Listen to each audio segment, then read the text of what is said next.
Johnny Depp, Amber Heard, dan pencemaran nama baik. Akhir tragis dari pasangan suami istri yang berakhir di persidangan. Yuk kita bicarakan. Halo teman-teman, kembali lagi ke Brand Advice Chat. Di episode kali ini kita akan melakukan pembedahan kasus antara aktor papan atas Johnny Depp dan mantan istrinya Amber Heard. Namun dalam konteks ya, jika terjadi di Indonesia. Jadi langsung aja kita mulai dan tanya ke Pak Michael. Jadi Pak Michael, kasusnya ini tentang apa ya? Jadi kasusnya Johnny Depp versus Amber Heard ini secara umum kasus defamation ya, walaupun memang itu berangkatnya kemarin dari percekcokan rumah tangga, KDRT, tapi itu kan yang lalu ya. Kalau sidang yang sekarang lagi berjalan itu sidang untuk kasus defamation. Defamation ini apa? Kalau di Indonesia tuh setaranya dengan pencemaran nama baik. Defamation sendiri kalau di US tuh secara umum biasanya dibagi lagi ada dua, ada yang namanya slander, ada yang namanya libel. Nah, slander itu kalau dilakukan secara spoken ya, gampangannya itu dulu saya waktu di US tuh waktu kuliah diajarin kalau depannya S tuh berarti spoken, slander gitu. Kalau libel itu yang secara written gitu.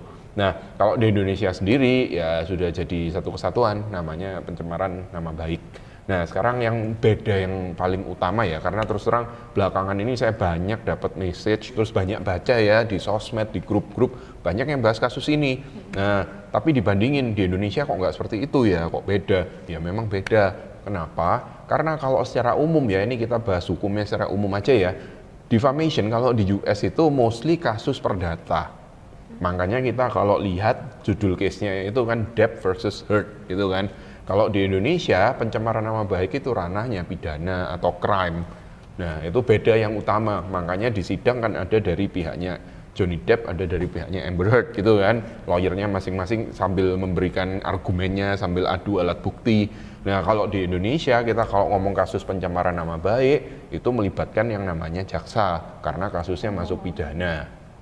Itu sih mungkin untuk kasusnya secara umum. Kalau gitu bedanya antara perdata dan pidana ini gimana Pak? Jadi secara umum ya, perdata sama pidana itu ranahnya berbeda. Kalau perdata itu mengatur hubungan antara individu yang satu dengan individu yang lain. Jadi hak dan tanggung jawab antar individu. Gitu, itu kalau perdata singkatnya. Kalau pidana itu mengatur hak dan kewajiban kita sebagai seorang warga negara.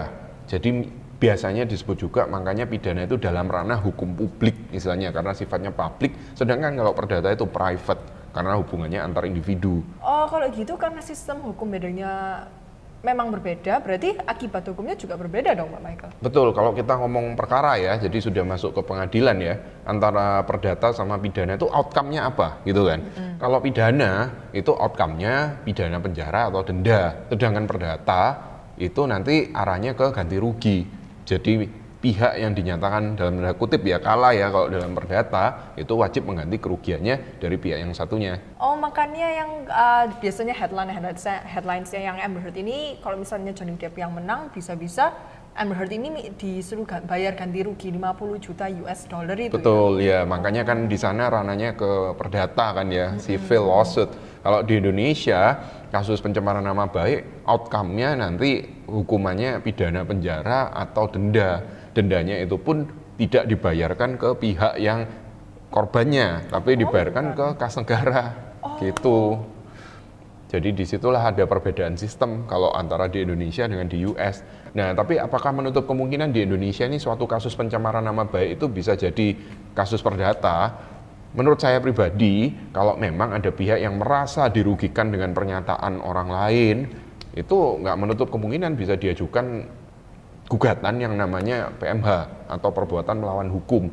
Nah, dengan gugatan perdata itu memungkinkan. Jadi misalkan hakim sudah memutus, nanti pihak yang membuat pernyataan-pernyataan ini kalau memang merugikan bisa diminta untuk mengganti kerugiannya ke pihak yang dirugikan.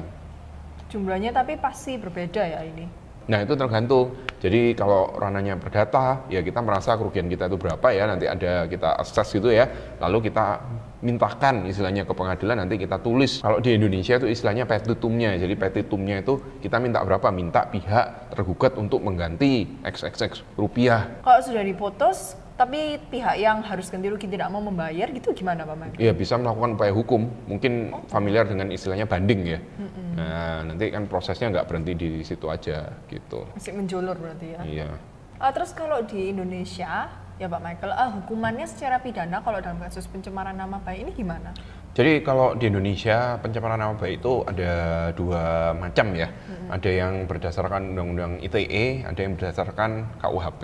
Nah kalau yang berdasarkan Undang-Undang ITE itu ancaman pidananya penjara 4 tahun atau denda sebesar 75 juta rupiah. Sedangkan kalau yang menurut KUHP atau Kitab Undang-Undang Hukum Pidana, di situ diatur perbuatan menyerang kehormatan atau nama baik seseorang dengan menuduhkan suatu hal yang maksudnya terang supaya hal itu diketahui umum, diancam karena pencemaran dengan pidana penjara paling lama 9 bulan atau pidana denda paling lama Rp4.500. Lalu jika dilakukan dengan tulisan atau gambaran yang disiarkan, dipertunjukkan atau ditempelkan di muka umum, maka diancam karena pencemaran tertulis dengan pidana penjara paling lama 1 tahun 4 bulan atau pidana denda paling banyak Rp4.500. Tapi of course untuk dendanya itu kan sudah di-adjust ya, dikalikan Rp1.000.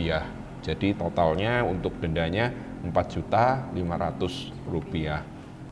Terus ya Pak Michael, dengar-dengar kalau misalnya konsep public figure di US dan di Indonesia itu juga berbeda ya? Betul memang, jadi kalau kita ngomongin konsepnya public figure untuk kasus defamation di US, perkara defamation atau pencemaran nama baik ya, itu konsep public figure itu akan menentukan arah jalannya perkara juga. Jadi kalau justru di sana dia dinyatakan sebagai public figure, itu harus ada extra effort kalau memang dia mau mengajukan suatu gugatan pencemaran nama baik ini tadi, gitu.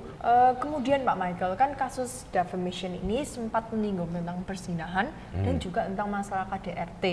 Nah, kalau misalnya mungkin dijelaskan sedikit hukumnya di Indonesia gimana Pak Michael? Ya benar, memang kan kasus ini ada kaitannya dengan kasus-kasus atau perkara yang kemarin ya di antara mereka ya. Nah sekarang pertanyaannya kalau di Indonesia aturannya gimana ya? Ini mungkin saya bukakan peraturannya aja ya, kita bacakan ke teman-teman ya. Di Undang-Undang KDRT pasal 5 diatur bahwa setiap orang dilarang melakukan kekerasan dalam rumah tangga terhadap orang dalam lingkup rumah tangganya dengan cara kekerasan fisik, yaitu perbuatan mengakibatkan rasa sakit, jatuh sakit, luka berat, dan juga kekerasan psikis, yaitu perbuatan yang mengakibatkan ketakutan, hilangnya rasa percaya diri, hilangnya kemampuan untuk bertindak, rasa tidak berdaya, dan atau penderitaan psikis berat. Lalu kekerasan seksual, yaitu pemaksaan hubungan seksual atau penelantaran rumah tangga. Nah, di Undang-Undang KDRT juga diatur, ini ranahnya juga masuk ke pidana, jadi bisa juga diancam dengan pidana penjara, denda maupun pidana tambahan. Gitu. Nah, sedangkan kalau untuk persinahan yang bisa dijerat dengan pasal persinahan di Indonesia itu adalah dalam hubungan perkawinan dan di mana persinahan ini termasuk ke dalam delik aduan yang absolut. Terus Pak Michael, kan saya ini juga lagi ngikutin kasusnya ya antara Johnny Depp sama Amber Heard ini, dan mereka tuh sering mengutip hearsay gitu Pak Michael. Jadi lawyernya itu ya iya, yang bilang lawyernya di pengadilan kalau itu pernyataannya hearsay gitu kan. Oke. Itu apa ya Pak Michael? Jadi hearsay itu merupakan suatu konsep yang berhubungan dengan kesaksian. Kalau di Indonesia ada juga konsep yang similar dengan hearsay, itu namanya testimonium de auditu. Jadi mereka itu memberikan kesaksian yang bukan dilihat, dialami atau didengar sendiri. Jadi mereka mengutip dari orang gitu. Jadi saya dengar dari ini katanya begini gitu loh. Nah, jadi bukan dia yang misalkan saya waktu itu melihat seperti ini. Itulah yang namanya hearsay atau di Indonesia dikenal dengan testimonium de auditu. Makanya hear gitu ya. Iya. Nah, kalau hearsay gitu apakah bisa dijadikan alat bukti ya Pak Michael? Jadi kalau di US itu setahu saya by default nggak bisa, tapi memang ada kondisi-kondisi tertentu yang bisa membuat hearsay ini diterima oleh pengadilan. Nah, kalau di Indonesia sendiri apakah bisa testimonium de auditu ini atau hearsay itu digunakan sebagai alat bukti? Kalau kita ngomong alat bukti saksi ya, itu memang harus yang didengar, dilihat atau dialami secara langsung. Tapi nggak menutup kemungkinan kesaksian yang bersifat hearsay ini tadi untuk didengarkan di depan pengadilan, karena bisa juga digabungkan dengan alat bukti yang lain sehingga dianggap sebagai suatu persangkaan. Itu juga bisa, karena persangkaan itu juga merupakan alat bukti yang diakui di Indonesia gitu. Jadi ya memang bukan alat bukti yang kuat, tapi tidak menutup kemungkinan untuk bisa digunakan. Intinya sih kurang lebih seperti itu. Oh begitu ya Pak Michael. Oke, sekian dulu dari video Brand Advice Chat kita pada hari ini. Kita sudah banyak belajar tentang konsep defamation, KDRT, persinahan, dan banyak lagi. Kalau misalnya teman-teman juga ada pertanyaan, boleh seperti biasa langsung DM kita atau hubungi kita di WA. Dan pertanyaan yang paling penting, Anda tim siapa? Johnny Depp atau Amber Heard? Bye-bye! Saya tim Elon Musk.